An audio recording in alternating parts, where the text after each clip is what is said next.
Welcome to this webinar, Put the Future on the Agenda. I really enjoyed putting this presentation together because it answers so many questions that so many of my clients have been wrestling with. So I'm hoping that we can answer some questions for you as well. And this all starts on a Monday morning when you come into the office and you know that you've got a team meeting at 11 a.m.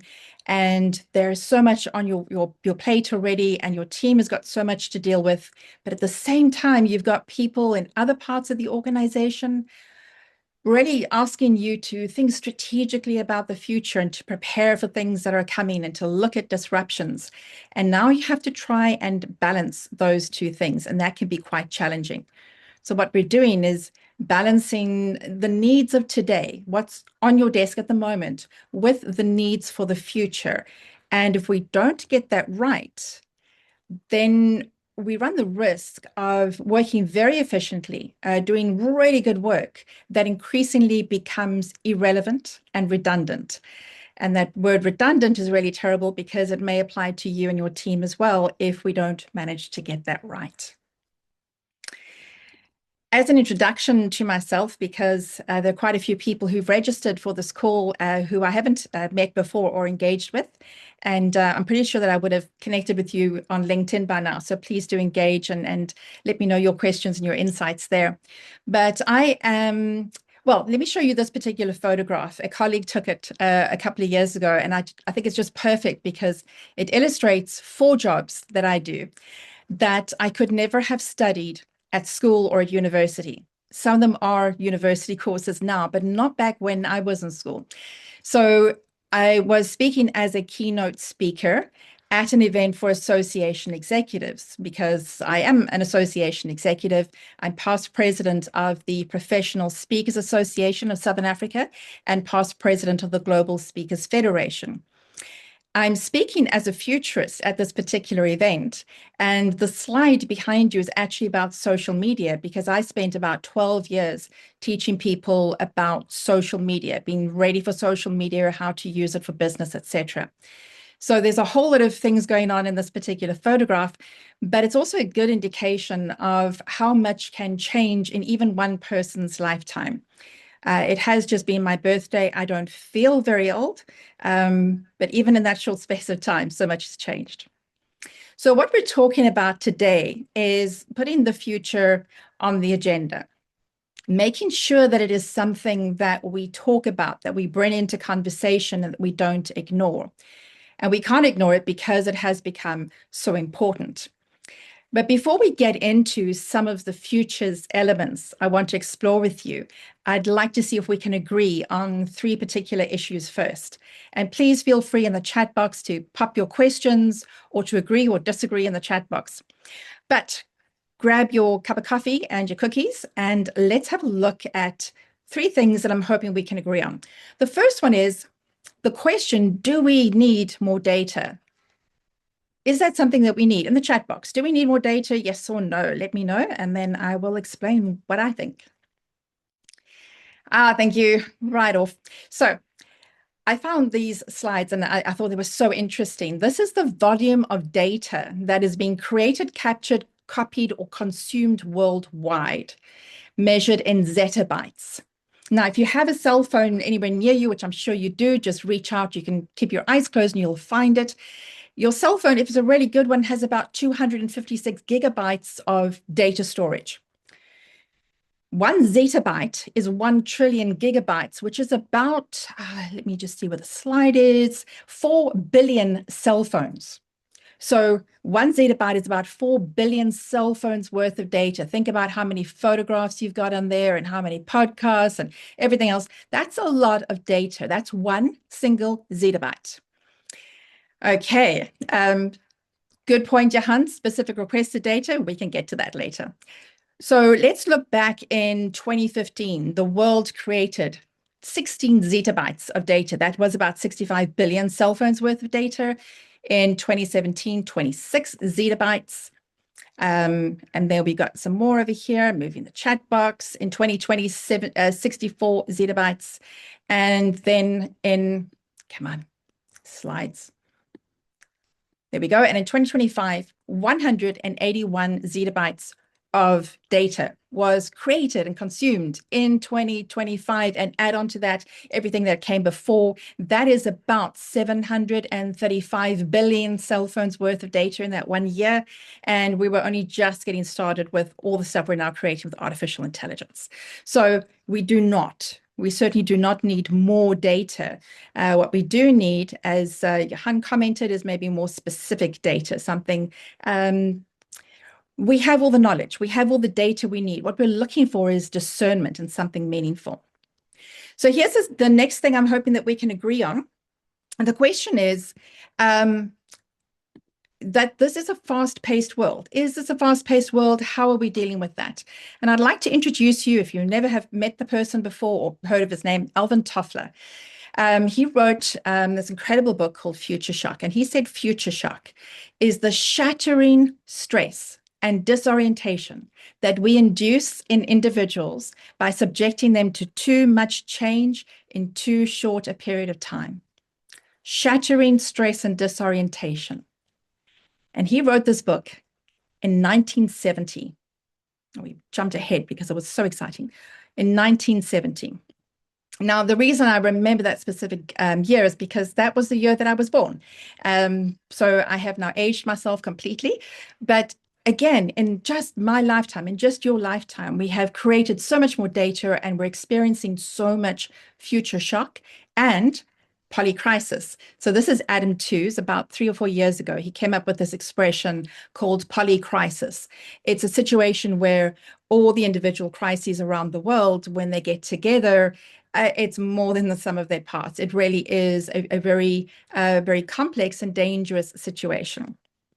So you put those two things together, you've got future shock and polycrisis. That is pace and complexity. And yes, I wrote a book about that because I found it really interesting, and it's available on Amazon. So yes, things are too fast-paced. I think we can all agree on that. Are we good with that? So then the next question I want to know if we can agree on is that we should have more meetings. Should we have more meetings? In the chat box, I'm having disagreements here. When my children were little, they heard their dad and I talk quite often about the meetings we were having. And they came to us one day and said they wanted to play a new game called Meetings because Mom and Dad had them, so they must be exciting and interesting. So we got their little green plastic table out and their little plastic chairs, and we sat around, and we each had paper and a pen. And I explained we needed an agenda so that we could agree what we were going to talk about in the meeting. So we put on what's for supper, what are we doing next weekend, why we should keep our bedrooms clean. And around about this point, little Hannah is looking at her big sister, trying to work out, is this the way the game was supposed to go? Because it's not feeling really good. And Jocelyn goes, is this all a meeting is? Just talking about things and stuff? That's boring. So she turns to her sister and says, come, let's go and play. And the meeting was adjourned. And I remember that particular conversation so well, but also her kind of complete disillusionment about this magical meeting that will solve everything, that will be exciting. And I think that is the problem with so many of our meetings today. They're full of decisions and warning and conversations and debate, but no real action, no real progress, and nothing exciting, nothing that moves us. So we want to put the future on the agenda and experience something different. So no, we certainly don't need any more meetings. I hope we can all agree with those. Now, if we don't need those, then what is it we're here for? What is it we're looking at in terms of the future? And now we need to try and unpack what is the real question? What is it that we are really after? And getting to the heart of the real question is one of the most important skills that you can develop as you develop your own futures thinking, as you begin to think like a futurist. So let's look at our agenda again. You got your coffee, you've had a cookie. What is it that we're really looking for from this conversation?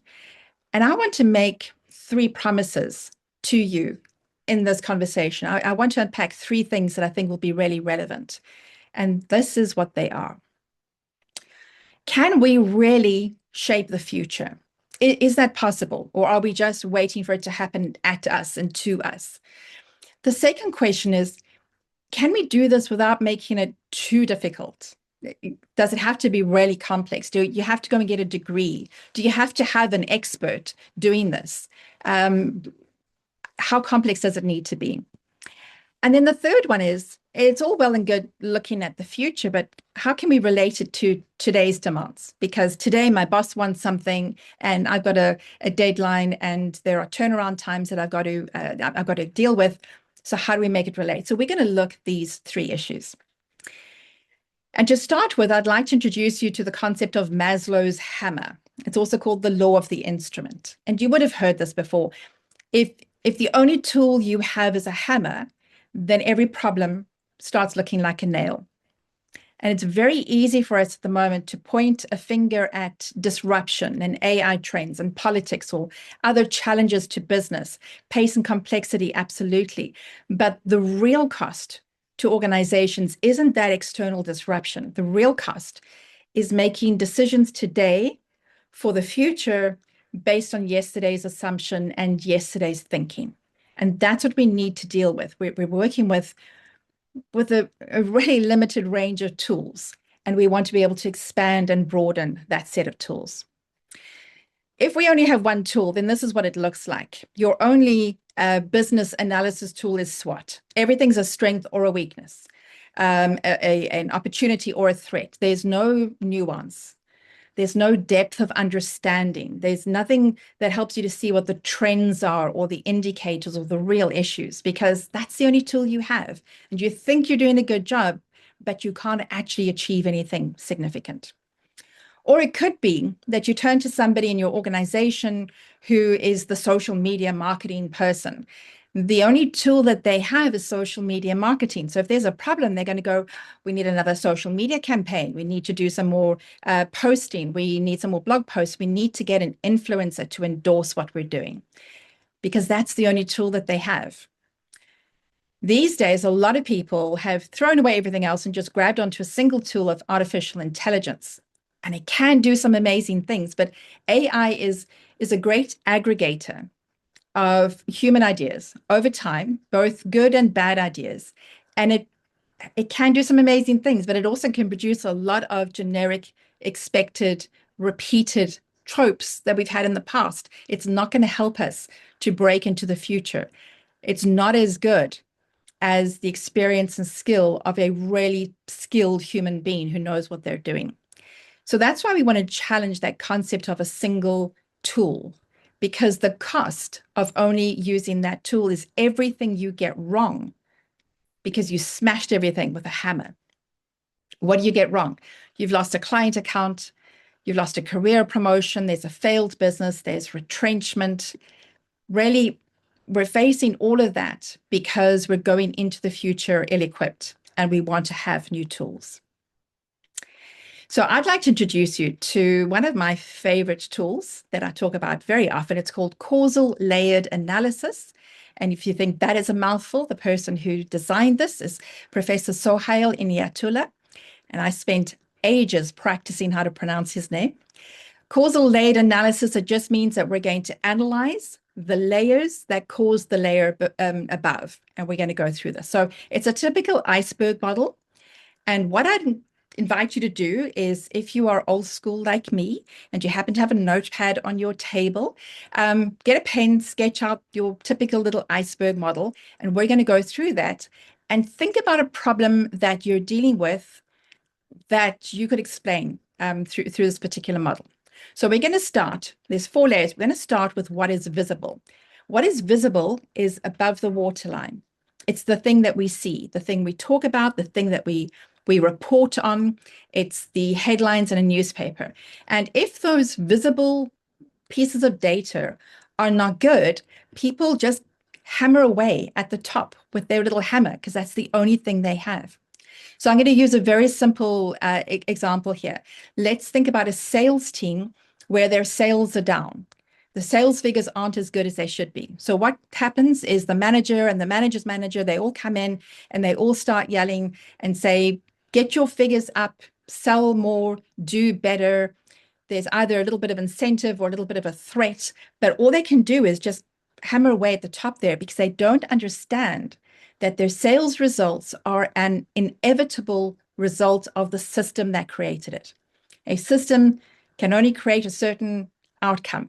It can't create a different outcome. And if the circumstances are around it, then that is what is going to be visible. So the system is flawed. If you don't like what is visible, then there's a problem with the system. In this case, it could be that the lead generation is poor, or there isn't good lead qualification, or there's the wrong kinds of incentives, or marketing and sales are misaligned. The system is flawed. It's going to produce what it produces, but if you don't like the result, then you have to change the system. And you can't just go in there and rip out a system and plug in a new one, because that system, wait for it, is built on a worldview. It's how you assume the world is. And we do have vastly different worldviews. You just need to look at any political headline right now to know that there are people operating with different worldviews, and they might be sitting side by side, and they cannot see eye to eye because they're seen through such a different set of lenses. So in this case, it could be that the worldview is sales is a battlefield. This is a dog-eat-dog world. Every customer is ours to win. Customers, need to be convinced or coerced into buying, and winning means beating the competition. It's a very aggressive, competitive worldview. The worldview comes from something deeper. It comes from the myths and metaphors that are at the heart of what we talk about, how we see ourselves, how we see ourselves as individuals. In this case, it could be that the myth is of the salesman being a hunter or a warrior, that this is a race, it's a competition. Only the fastest person wins and everybody else is, immaterial. Or it could be that myth or metaphor of a pie, and every time somebody else has a bite, then there's less of that pie for me. For those people in my speaking colleagues know the pie metaphor quite well, because what we did was change the pie metaphor and said, let's make a bigger pie.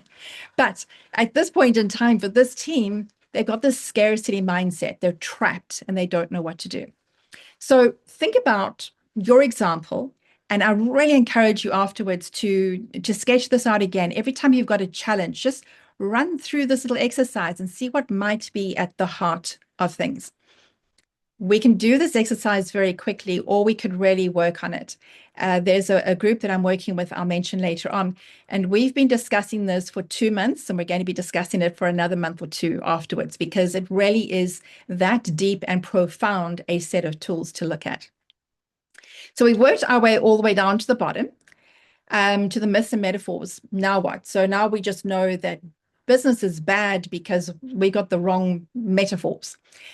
Well, what we need to do is we need to start building them up again. We need to change the stories we talk about. We change a pie being not enough for everybody to let's make a bigger pie. We change the metaphor.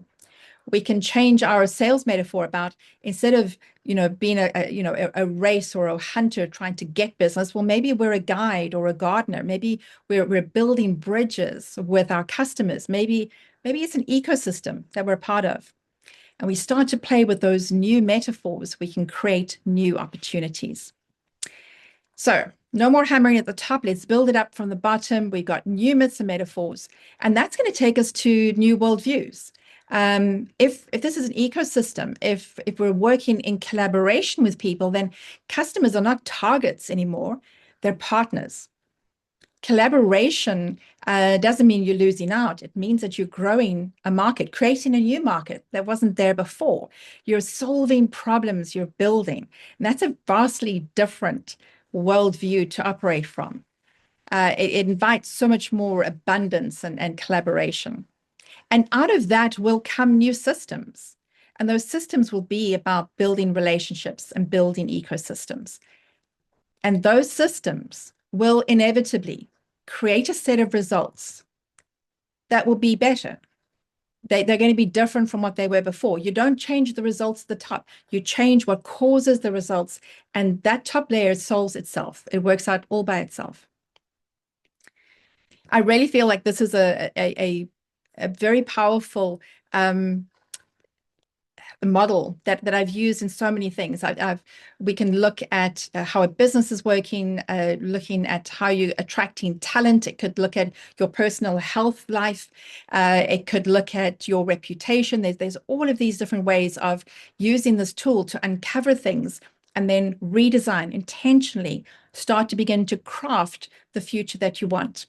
But I'm going to give you another example, which for anyone in South Africa, you will recognize. And that is of the retail giant Edgars.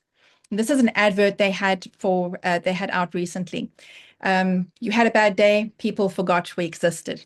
Now, when I was growing up, Edgars was, when you grow up, you get your first Edgars account and you get your first card, and then you know that you're a grown up because you got your Edgars credit card. It wasn't just a department store. It was a place that we went to, that we hung out at. It did financial products and funeral plans. It had everything that you need, personal and makeup and homeware. And, it was just everything you could find in Edgars. And any big stall or a mall that you went to, they had an Edgars. So it was part of our culture growing up. But there was a problem that Edgars had, is that their sales were declining. Their large flagship stores were increasingly empty. And for any of the South Africans there, think back to, a couple of years ago, before COVID, if you ever went into Edgars, I would have loved to work out who did the salespeople training there, because it was really good. You would walk in and there would be salespeople around. They'd be very friendly and they want to help you and make sure that everything you need is there. And they could do that. You could have 3 or 4 salespeople helping you because there were only a handful of people in the store. The sales training was really good, but it wasn't answering the problem. And maybe they were just playing around at the top there, but it wasn't addressing the real issue. Their debt was mounting, their malls had less foot traffic, and the stores were increasingly more expensive to operate. This became a really serious problem. And then COVID came and just absolutely escalated the crisis. So when we look at the system beneath it that created these results, part of the system were these huge rental commitments in the premium malls and the big malls. Their large format department store era was built literally for another era, like for the 80s and 90s. They had high debt servicing costs. They had very complex inventory. If you went into an Edgars store, you could find all these other brands with like these little mini shops within a brand. And there were like technical problems as well about slow decision making and being unable to respond to the competition from online retailers and from fast fashion. And all of that started to create these serious problems. Beneath the system was the worldview that made sense back in the 80s and 90s when I was growing up, when Saturday morning meant going into town and going to visit Edgars. Having a big store was prestigious for the Edgars brand. Department stores were a destination, a place that you went to and you met up with people. And customers enjoyed browsing around through the different items in the store. And that was the worldview they had. And part of it was based on this myth of Edgars being the part of the fabric of South African life. Becoming an adult, getting your first card. It was a big event. My mom took me, we celebrated. Part of the myth is that retail is inevitable and essential and cannot be replaced with anything else. It's a myth that we all believed. And the danger of those powerful myths is that organizations start to believe that what they have created is permanent and inevitable and cannot be challenged. And that was the problem. So, whoopsie, we got to go back one. There we go. So when COVID hit, everything for Edgars really came to a crisis. And I remember listening to a recording of a radio interview with the CEO. And he was being interviewed by Bruce Whitfield, I think, on The Money Show. And the CEO was talking about, very frankly, because this was not an EdCon problem. This was a South African problem, that Edgars didn't have enough money. They had enough money probably to pay salaries this month, but now we were going into lockdown and people weren't buying from Edgars, and they already had problems, and they didn't have money to service their debts. And the CEO is getting choked up. He's getting emotional on radio in front of the entire country. And it was really a pivotal moment. And I imagine this man had grown up with the myth of Edgars. He wasn't much older than me. So, he would have grown up with that as being part of his background in his own life. And he must have been so proud when he finally got to that position of CEO. And now he's facing this situation that is really traumatic for so many people. And it was like nobody was looking at Edgars going, oh, look at all the things you did wrong. It was like everybody was feeling that kind of shared pain of what that company was going through. So they needed to change things, and they could only change it by starting right down with the myths and metaphors. So a new company came along and bought them, Retailability, and they challenged a whole lot of things. And I think part of it is because they came in with a fresh mindset. They didn't bring in all those inherited values and myths and things. And they said, what is real here that we can make work? And what do we get rid of? What do we let go of? So the old myth was Edgars must be the biggest department store. Apart from a grocery store, Edgars was always the largest store in a shopping mall. The new myth was Edgars must remain relevant for its customers. That's the story we're going to tell. That's what we're going to talk about. Edgars is relevant, not Edgars is biggest, not Edgars is proud. Edgars is relevant to what our needs are. So once they change that little bit, then they could start to change the worldview. The old worldview was success comes from scale, from being large. The new worldview is success comes from efficiency, flexibility, and customer relevance. That's how we're going to measure it. That's what the worldview is. That's what we're operating in a world that is online and everything is happening so quickly. We need efficiency, flexibility, and being relevant. And so they created new systems. They closed underperforming stores. They reduced their store footprints in the shopping malls. They renegotiated their leases and rental exposure. They simplified their operations. They got rid of a whole lot of elements to the business that were there for ego, but didn't actually add to the bottom line. They focused on profitable locations. They pulled all of that together, and they created better systems. And those better systems, inevitably, without any effort after you created the system, create new, better results. And the visible results today is that Edgars is now opening new stores again. Not huge, massive stores, but really tight, relevant stores that are profitable, that are creating renewed confidence in the shopping malls and with consumers. And when consumers walk in now, when a customer walks in, there's a new attractive energy and vibe in the Edgars store that has been missing for a very long time. So for me, I just find that to be a really powerful illustration of how we can use this causal layered analysis. And again, I invite you, sketch that out. Anytime that you're stuck thinking, I'm not liking the results here, let's go down and explore what is beneath. And as you go down, you'll be able to find those other layers.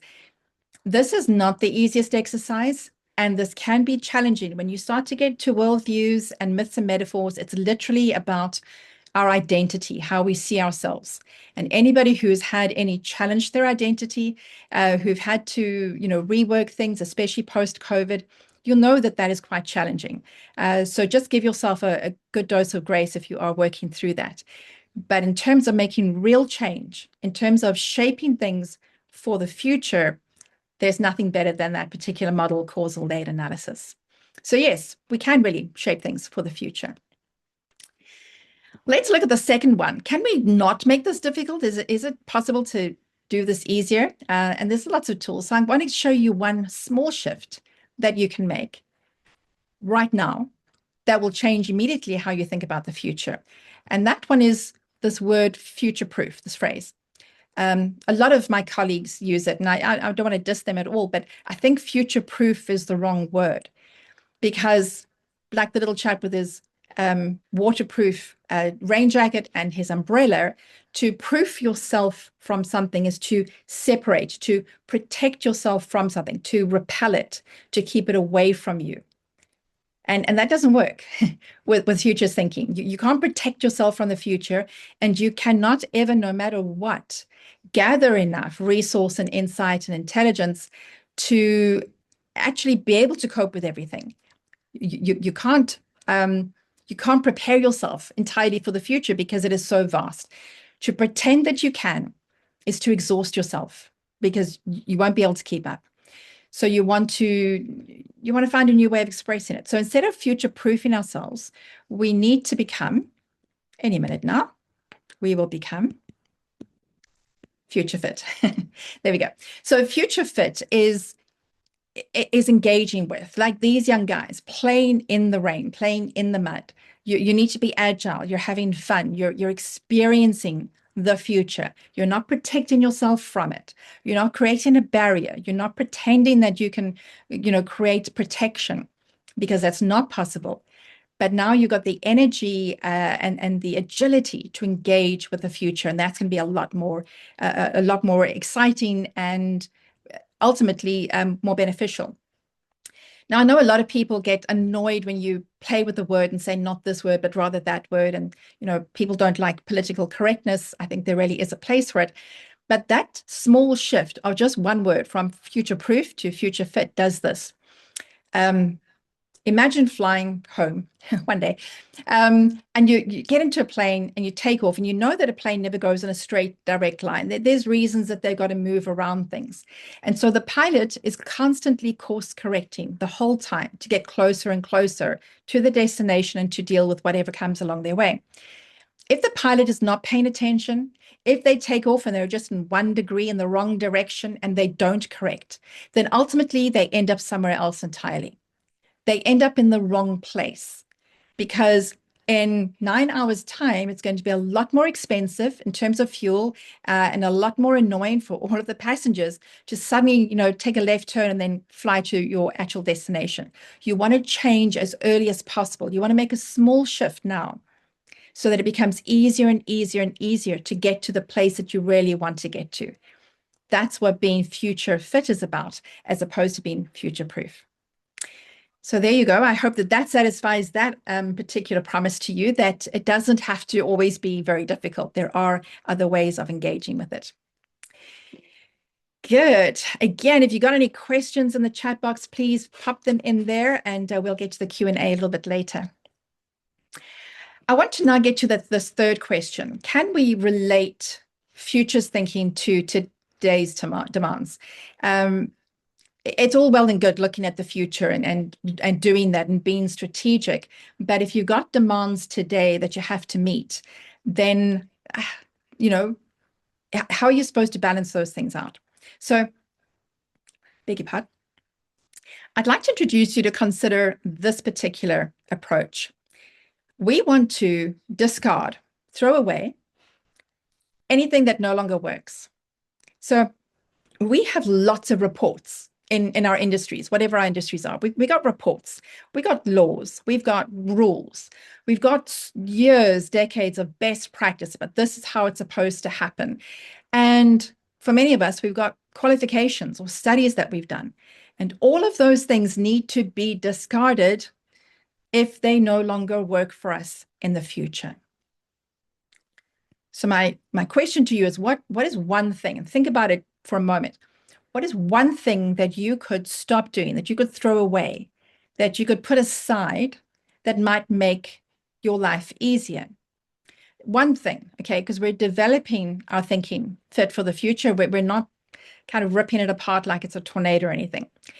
Everything unnecessary that we manage to eliminate, everything that we eliminate frees us up to focus on what is really valuable and relevant to today. I like to think of this as the Marie Kondo approach to the future. If it doesn't serve you, if it doesn't bring you joy in the future or today, then you throw it away. You don't hold on to it, because every time you get rid of that thing that you're trying to live up to or comply with, and it doesn't work anymore, when you get rid of that, you create freedom in your brain and freedom on your calendar and freedom and clarity in your vision for the future, so that you can actually do that. So just by throwing away things that no longer serve you, for the future will actually serve you for today, because it'll help you to make better progress. So note down in your notes, or put into the chat box one thing that you can throw away. It could be a habit that you have. It could be some nice busy work that you like to do that makes you feel like you're being productive and you can show people, but doesn't actually get you any closer to your goal. Work out what that thing is and get rid of it. Throw it away, because it's not serving you anymore. And if it doesn't serve you, it's just making today more difficult and tomorrow a little bit more further away. So there we go. 3 promises. I hope that I've met those for you. That we can actually shape the future. It doesn't have to be difficult. And what we're looking at for the future, what we're developing for the future, actually has an impact on today's work. Now, I know at this point you're thinking that that's well and good. There's lots of information here. Clearly, a lot of things that we can do and develop. What do we actually do with that? Companies that I work with normally start with a developing your thinking fit for the future workshop. And we work through a whole lot of these issues that actually help to develop our thinking, to find the tool set, to develop the mindset, to practice and develop the skill set so that we can craft preferred futures. So we normally start with that. For any of you who are not, wanting to arrange a whole workshop, then there are some other ways to engage as well. And I'd like to really invite you to consider the Sandbox, the Future Coach Sandbox. And Richard will pop in some links in the moment into the chat box. The Sandbox is so interesting because it's designed for coaches and consultants and trainers and speakers. And we get together and we unpack the future's tools, and we see how those tools relate back to our own work. So for some people, they're saying, in my practice of occupational psychology, this is what I use, and we can compare it and we can see how future's tools can enhance that or can enhance the work that they're doing with their clients. And it's very much a collaborative, conversational program that we work through. I've got a Future Coach Sandbox that is public, that a lot of my clients and colleagues are on, but it's also a really interesting approach if you want to do that in-house so that teams can work on these tools together. So it's not a workshop necessarily, but it's a way of slowly, gently unpacking all of this futures thinking and seeing how it integrates with the work that you're doing. For anybody who just wants to play around, maybe get access to the books and have access to videos and things, then check out the Futures Alchemy Collaborative on Patreon. You can join that for free. There is a paid version, but you can go in there and there's I'm always putting in some really interesting videos and content there that you can engage with. So the collaborative is quite cool. What you would notice from these two, the Sandbox and the collaborative, is that it is people coming together and sharing insights and developing this together, because futures thinking isn't a solo exercise, and it shouldn't be designed just for one in-group of people. The more we have a conversation about it and co-create the future, the closer we come to a future that actually serves everyone. All right, so I want to now allow us to explore what it means to be fit for the future. So we've seen what the cost is of not getting it right. What does it mean to be fit for the future? And this is an expression, workshop title as well. We want to develop thinking fit for the future. So developing means that there's tools, there's a process, there's a process that we're going to go through that will actually get us to think more clearly, because we want to be intentional about how we think. We want to develop that metacognition. We don't want to just react to whatever is happening. When we develop our metacognition, we think about how we think. We choose a way to think. And then we can become fit. We can build those thinking patterns and the agility and the resilience so that we can get closer to our preferred future. So that's developing thinking fit for the future. But let's explore more what this word fit means. It stands for foresight, insight, and transformation. But the word fit by itself means that we choose a tool that is fit for purpose. If we only have that hammer, it should only be used for hammering things. If we're using it for something else, then it's not fit for purpose. So we need a range. So think about shoes. This doesn't really relate to me because I would wear my black boots every day and not have to change if I didn't have to. But we have different shoes for different events, for different activities. And we're also we were familiar with the idea of choosing how we think, because we've always known about De Bono's 6 thinking hats. It's kind of a staple in so many L&D departments. But we know that we can choose a particular style of thinking to achieve something. If we want to explore our feelings, or if we want to be creative, or if we just want to look at the facts. And that brings us to this. We wouldn't walk onto a building site with a beret and ballet shoes. Instead, we would make sure that we select the correct gear for the project. We would select the safety gear for the right kind of event. And that's all we're doing with futures thinking, is that we're choosing the correct futures thinking approach or tools for the job at hand. So let's look at what some of those look like. Lots of different styles of thinking. The first one being creativity. And there are some, creative tools out there like brainstorming and mind maps. But when it comes to futures thinking, we got tools like the futures wheel and visioning exercises that help us to describe what the future could look like. If we then move on to, we need to think analytically and make plans about the future, then we've got tools like axes of uncertainty, or the 4-stage futures compass model, which introduces a whole lot of other approaches. If we are looking at warnings about the future, because that's relevant, we can't stay in high alert the whole time, but we do need to face the signs of certain problems in the future. So we could look at things like emerging issues analysis or policy stress testing, so that we could explore what those warnings look like. Then we might want to actually make some plans. What is the process? How are we going to get to this future that we're designing? And then we've got tools like road mapping or scenarios. And if this one, the future's co-created. It is not just a solo exercise, so we need to find out how things work together. It's a kind of an integration of people and ideas and worldviews and tools and disruptions. So we got the pestle drivers of change. We got the conscious futurist spiral that shows us how we move through thinking about the future and dealing with any crisis that we're in. And when we're specifically saying, let's look to the future and imagine what this could be, then the futures cone is a lovely tool to use, and scenarios again to really describe different ways of what the future could look like. So now your toolbox isn't just a single hammer. Now you've got a whole range of different tools. These are just some of them: the axes of uncertainty, causal layered analysis, which we've just spoken about, the compass, 3 horizons framework, which is very powerful, the futures cone that shows different preferred or potential futures. We've got the conscious futurist spiral that goes all the way from just surviving to being responsible, invested, conscious, and then ultimately, emerging as a transcendent futurist. We got the map, compass, and guide, which is a lovely narrative way of looking at the future and helping our teams to find new ways to consider the future. We got all the different trend tools and trends analysis and counter trends and things that we could explore. So lots of different ways there that are available for you to think about the future.